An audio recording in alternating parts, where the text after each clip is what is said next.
Moving on to the next question.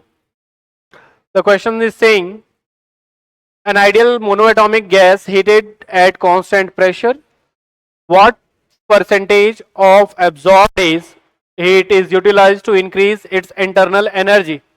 यानी कि ये जो क्वेश्चन है ये relation of delta H and delta E पे बेस्ड है। अब देखिए ध्यान से, इस क्वेश्चन में कहा जा रहा है कि आपने जो isochoric process, sorry constant pressure, that means isobaric process, आपने आइसोबारिक प्रोसेस में जो हीट सप्लाई करी है वो सपोज QP है, और इस हीट का कितना हिस्सा यूज हो रहा है इंटरनल एनर्जी को चेंज करने में, इस हीट का कितना हिस्सा चेंज हो रहा है इंटरनल एनर्जी को चेंज करने में।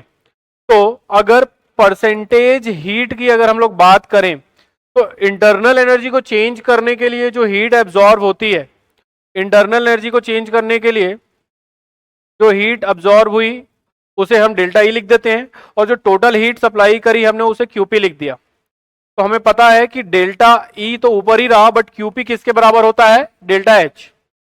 और अगर हम डेल्टा ई को फर्दर सॉल्व करें तो ये होता है NCV डेल्टा टी।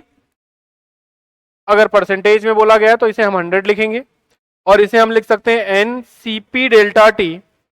अगेन इसे हम अगर 100 से मल्टीप्लाई कर दें तो मोल से मोल और डेल्टा टी से डेल्टा टी कैंसल आउट करने पे हमें ये जो वैल्यू मिल जाती है ये CV अपॉन CP इंटू 100 मिल जाती है। अब अगर हम मोनो एटॉमिक गैस के लिए CV की बात करें बेटा तो ये होता है 3/2R, और CP की बात अगर करें तो ये होती है 5/2R इंटू 100। तो R/2 कैंसल आउट करने पे हमें ये जो वैल्यू मिलती है 300 डिवाइडेड बाई 5, दैट इज 60%। यानी कि correct option for this question will be option A, 60% of the heat will be used in change of internal energy।